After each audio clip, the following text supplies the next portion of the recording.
എല്ലാവർക്കും നമസ്കാരം. ഞാൻ സരിത മഹേശ്വരൻ. ഇന്ന് ശ്രീകൃഷ്ണവിലാസ മഹാകാവ്യത്തിൻ്റെ 6ാമത്തെ സർഗത്തിലെ 70, 71, 72 എന്നീ 3 ശ്ലോകങ്ങളാണ് നമ്മൾ പഠിക്കുന്നത്. 3 ശ്ലോകങ്ങളിലും അനുഷ്ടുപ്പ് വൃത്തം തന്നെയാണ് ഉള്ളത്. ഇവിടെ മേഘങ്ങളൊക്കെ പോയി, ആകാശമൊക്കെ തെളിഞ്ഞു, വൃഷ്ടിക്ക് ശേഷമുള്ളതായ ആ സ്വച്ഛ സുന്ദരമായിട്ടുള്ള കാലാവസ്ഥയെ പറ്റിയിട്ടാണ് വർണ്ണിക്കുന്നത്. നമുക്കാദ്യം 70ാമത്തെ ശ്ലോകം നോക്കാം. കിന്നരാണാം മഹീധ്രസ്യ തസ്യ കന്ദരവാസിനാം നിർജ്ജരധ്വനിമാന്ദ്യേന ശുശ്രുവേ ഗീതനിസ്വന. പദച്ഛേദം പറയാം. കാര്യമായിട്ട് പദച്ഛേദമൊന്നുമില്ല, പദങ്ങൾ പറയാം. കിന്നരാണാം മഹീധ്രസ്യ തസ്യ കന്ദരവാസിനാം നിർജ്ജരധ്വനി മാന്ദ്യേന ശുശ്രുവേ ഗീതനിസ്വന. ഇവിടെ പറയാണ്, ആ പർവ്വതത്തില് ഇവര് ഗോപന്മാര് മാത്രമൊന്നും അല്ല ഉണ്ടായിരുന്നത്, പശുക്കളും മാത്രമൊന്നും അല്ല ഉണ്ടായിരുന്നത്. അവിടെ കിന്നരന്മാരൊക്കെ വസിച്ചിരുന്നു. നല്ല ഉയർന്നു നിൽക്കണ പർവ്വതമാണല്ലോ. അങ്ങനെയുള്ള പർവ്വതത്തിന്റെ മുകളില് കിന്നരന്മാരുണ്ടാവും. അതായത് ഈ ദേവതുല്യന്മാരായിട്ടുള്ള ആൾക്കാര്. അവരിൽ ഒരു കൂട്ടരെയാണ് കിന്നരന്മാര് എന്ന് പറയുന്നത്. ആ വകഭേദങ്ങളിൽ അർദ്ധദേവന്മാരിൽ പെടും. യക്ഷന്മാരായാലും ഗന്ധർവന്മാരായാലും ഗുഹ്യകന്മാരായാലും ഒക്കെ. അപ്പോൾ കിന്നരന്മാരെന്നൊക്കെ പറയുന്നത് ധാരാളം സംഗീതം ചെയ്യാൻ കഴിവുള്ളവരെ, പാട്ട് പാടാൻ കഴിവുള്ളവരെ, വാദ്യങ്ങൾ വായിക്കാൻ കഴിവുള്ളവരൊക്കെ ആവും.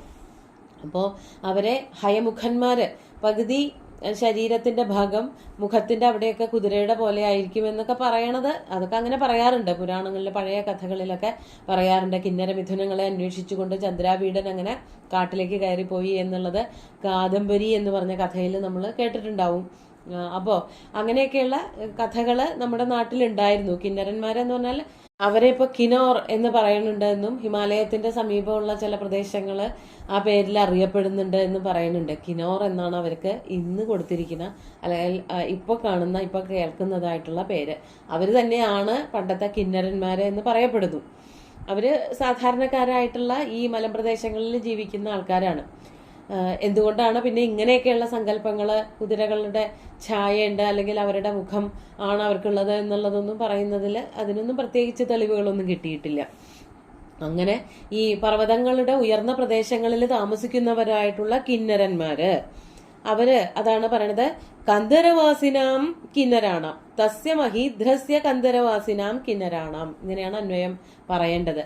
ആ പർവ്വതത്തിന്റെ തന്നെ, ആ ഗോവർദ്ധന പർവ്വതത്തിന്റെ കന്ദരങ്ങളിൽ, നല്ല ഉയരത്തിലുള്ള ഗുഹകളിലൊക്കെ താമസിക്കുന്നവരായ, ഉയർന്ന പ്രദേശങ്ങളിൽ താമസിക്കുന്നവരായ കിന്നരന്മാരുടെ, കന്ദരവാസിനാം കിന്നരാണാം ഗീതനിസ്വന, അവര് പാട്ടുപാടുന്ന ശബ്ദങ്ങൾ, അതായത് അവരുടെ നല്ല രസകരമായിട്ടുള്ള ഗാനാലാപങ്ങൾ ശുശ്രുവേ കേൾക്കാൻ തുടങ്ങി.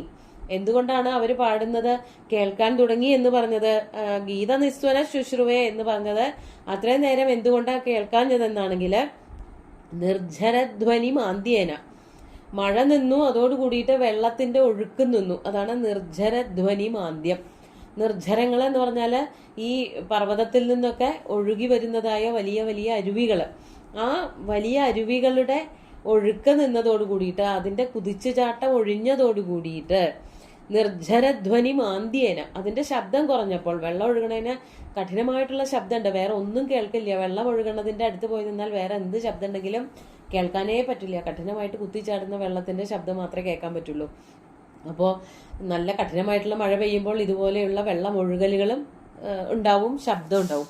അതൊക്കെ തൽക്കാലത്തേക്ക് മഴ നിന്നതോടുകൂടി അത് നിന്നപ്പോൾ ഭഗവാനെ സ്തുതിച്ചുകൊണ്ടുള്ള പാട്ടുകൾ, മഴ നിന്നതിന്റെ സന്തോഷം കൊണ്ടുള്ള പാട്ടുകളൊക്കെ കിന്നരന്മാർ പാടുന്നത് കേൾക്കാറായി. ശുശ്രുവേ, ഗീതനിസ്വന ശുശ്രുവേ എന്നാണ് ഇവിടെ വർണ്ണിച്ചിരിക്കുന്നത്.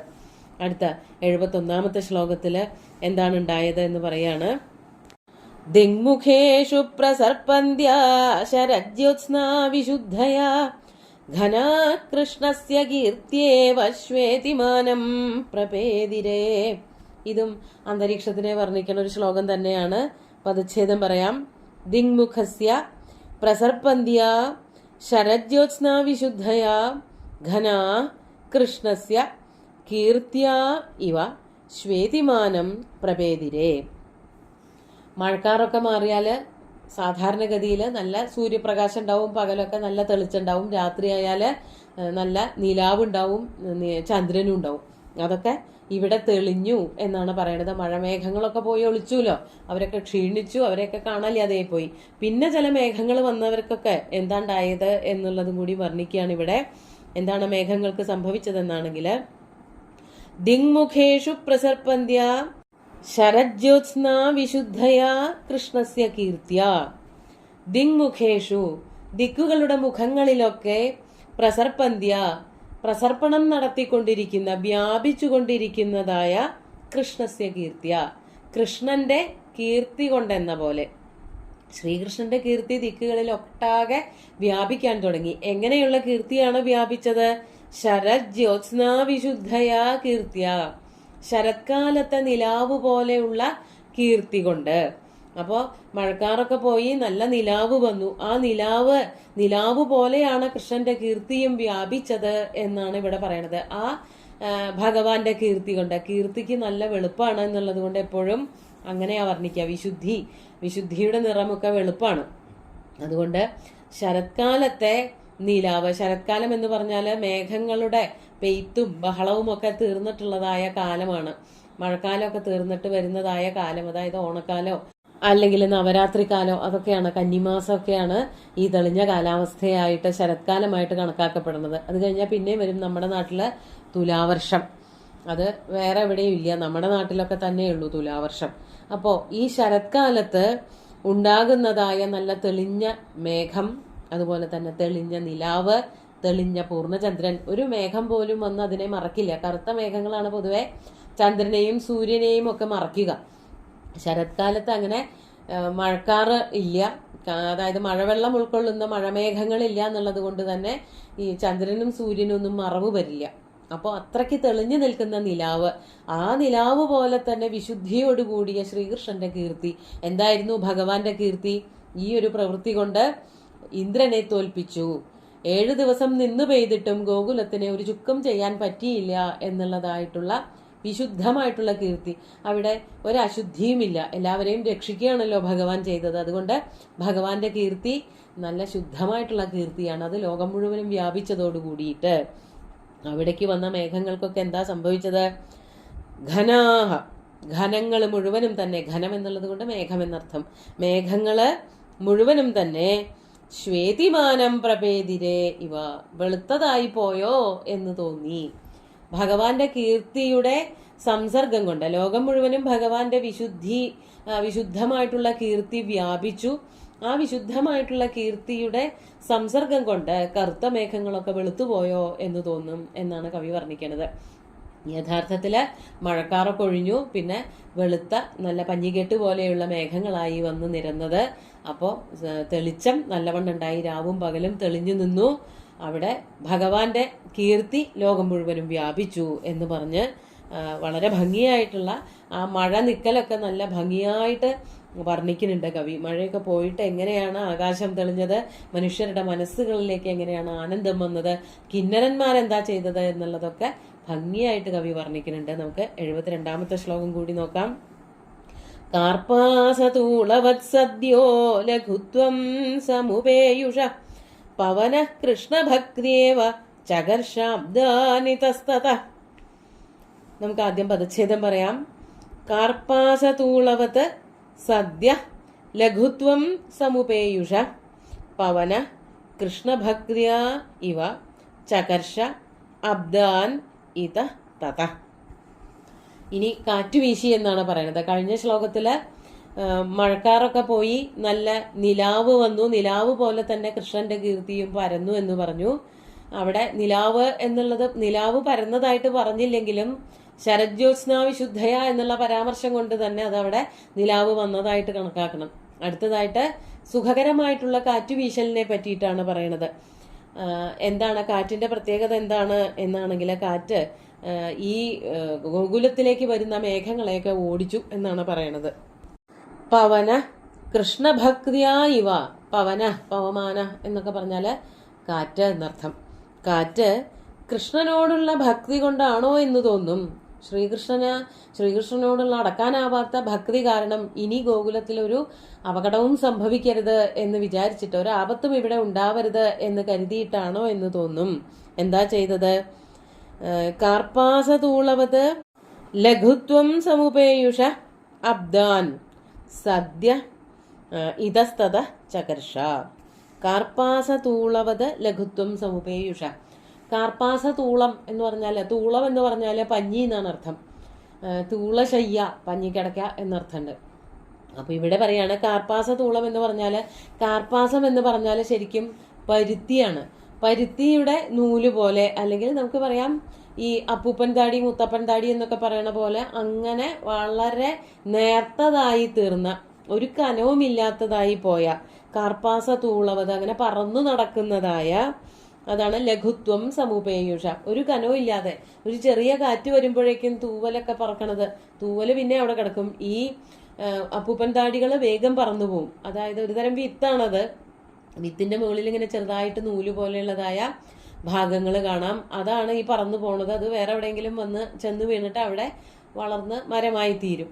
ഇവിടെ അങ്ങനെ ഈ പരുത്തിയുടെയൊക്കെ വിത്ത് അങ്ങനെയാണ്. അതിൽ നിന്നാണ് നൂലുണ്ടാക്കിയിട്ട് പരുത്തി വസ്ത്രങ്ങൾ ഉണ്ടാക്കണതല്ലോ.